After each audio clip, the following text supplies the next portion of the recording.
Polres Tanjung Jabung Timur menyebut mekanisme hukum adat desa yang telah mengadili terhadap pelaku dan korban dugaan tindak pidana kekerasan seksual terhadap ibu rumah tangga di Desa Rantau Rasau tidak akan berdampak terhadap proses hukum yang sedang berjalan. Kanit PPA Satreskrim Polres Tanjung Jabung Timur, Brigpol Riki R. Siahan Minggu melalui aplikasi WhatsApp menjelaskan, proses hukum yang sedang berjalan saat ini terpisah dari adat dan kepolisian pada prinsipnya terus menindaklanjuti perkara ini. Bahkan kata Riki, suami korban sudah ikut dengan pihak kepolisian dari Polres Tanjung Jabung Timur dan Polsek setempat untuk melakukan penangkapan terhadap pelaku. Namun saat digerebek di kediamannya, pelaku berhasil kabur dan saat ini masih dalam proses pengejaran. Seperti diketahui, keberadaan hukum adat di Indonesia memang diakui, tetapi dalam kasus kejahatan digunakan hukum positif yang berlaku secara nasional. Perihal apabila hukum adat akan memberi sanksi moral atau adat kepada pelaku tindak kejahatan, hal tersebut tentu tidak berpengaruh pada proses penegakan hukum positif sesuai undang-undang yang berlaku. Hal ini diutarakan para pakar hukum pidana di Provinsi Jambi. Artinya denda adat itu memang berlaku di negara Republik Indonesia. Hukum adat itu diakui oleh pemerintah bahwa hukum adat itu ada walaupun tidak tertulis. Jadi mengenai korban dengan pelaku yang terjadi di Tanjung Timur, mengenai korban dan pelaku dikenakan denda adat. Korban dan pelaku dikenakan denda adat yaitu berupa 2 ekor kambing bagi korban dan 2 ekor kambing bagi pelaku. Nah, ini agak sedikit rancu mengenai hukum adat. Kalau korban ini biasanya orang yang mendapat suatu perbuatan yang tidak diinginkannya. Kenapa dia harus dikena denda? Nah, hukum adat itu juga tidak menutup kemungkinan untuk berlanjutnya kepada hukum pidana. Hukum adat tidak bisa menghambat untuk berlanjutnya peristiwa ini ke hukum pidana. Karena hukum pidana ini hukum positif bagi orang yang merasa dirugikan, yang merasa menjadi korban, dia berhak untuk melaporkan peristiwa itu kepada pihak yang berwajib sebagaimana yang diatur dalam pasal 108 KUHP. Itu.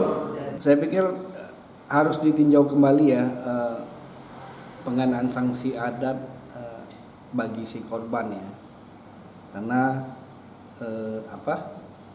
di dalam surat adat tersebut menyatakan bahwa apabila sanksi ini tidak dijalankan, maka tidak boleh melangkah ke jenjang berikutnya. Nah, di sini kan sudah terjadi pelanggaran terhadap hak asasi manusia, sebagaimana ditentukan dalam pasal 28G Undang-Undang Dasar 45 yang menyatakan bahwa setiap orang berhak atas perlindungan pribadi, keluarga, kehormatan, martabat dan harta benda yang ada di dalam kuasaannya, serta berhak atas rasa aman dan perlindungan dari ancaman ketakutan untuk berbuat atau tidak berbuat sesuatu yang merupakan hak asasi manusia. Nah, dari ketentuan pasal ini kan jelas, artinya ini merupakan hak asasi manusia. Nah, korban merasa dirugikan dan ini merupakan perbuatan pidana, berhak dong untuk melaporkan perbuatan tersebut ke pihak yang berwajib. Namun dengan adanya surat dari lembaga adat ini, saya pikir ini pengengkangan atau pelanggaran terhadap hak asasi manusia, dan itu perlu ditinjau kembali.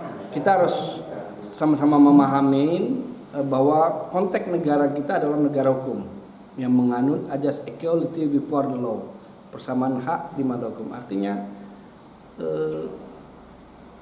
siapa saja di mata hukum sama.